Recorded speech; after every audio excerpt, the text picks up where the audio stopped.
बाकी एक angle C मैंने प्रीवियस क्वेश्चन नंबर 4 के पार्ट 1 में ये मैंने ए लिया था, ये सी था। अब मैं इसको सी कह देता हूं, ये ए कह देता हूं। इन दोनों साइड को जिस तरह मर्जी ले सकते हैं, वो आपकी अपनी मर्जी है।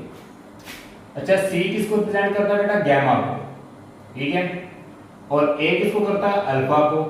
बी किसको करता है? भी बीटा को, ठीक है। बी किसको करेगा? भी बीटा को। अब यहां पे 90 के एंगल के सामने क्या आएगा? हाइपोटेन्यूज। अगर आप एंगल अल्फा लेंगे तो ये क्या आएगा? परपेंडिकुलर। अल्फा के सामने परपेंडिकुलर। अगर बेटा आप याद रहे, यहां पे अगर आप गैमा ले रहे हैं तो गैमा के सामने फिर आप परपेंडिकुलर लिखेंगे। जो एंगल लेना चाहते हैं, जिस एंगल के लिहाज से आपने वैल्यू निकालनी है, उस एंगल के सामने हमेशा परपेंडिकुलर होगा। अल्फा के सामने परपेंडिकुलर, नीचे क्या आ जाएगी? बेस। आप अब लिख सकते हैं ए स्मॉल, सी के सामने सी और बी के सामने बी मेंशन होगा, ठीक है। अब यहां पे मेरे पास सी की वैल्यू, मेजरमेंट एंगल सी, वो कितना आ रहा है? 45 डिग्री। इसका मतलब सी का जो एंगल है वो 45 डिग्री है। कितना भी? 45 डिग्री।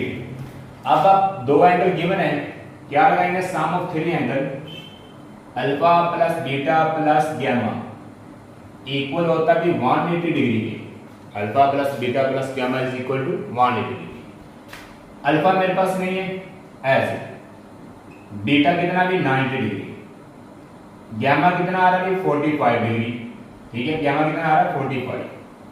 180 डिग्री बट डेटा ऐसे डाल इक्वल 90 और 45 दोनों प्लस के हैं, तो दोनों इधर जाके किसके हो जाएंगे बच्चों?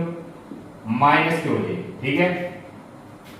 अब यहां पे 180 को माइनस करेंगे 90 में, 90, फिर 90 को माइनस करेंगे 45 में, तो मेरे पास रिस्पेक्टेड स्टूडेंट्स कितना आंसर आ जाएगा? 45 डिग्री अल्फा का मेरे पास आंसर आ जाएगा। मतलब एंगल अल्फा की वैल्यू कितनी आ जाएगी? भी 45 डिग्री आएगी।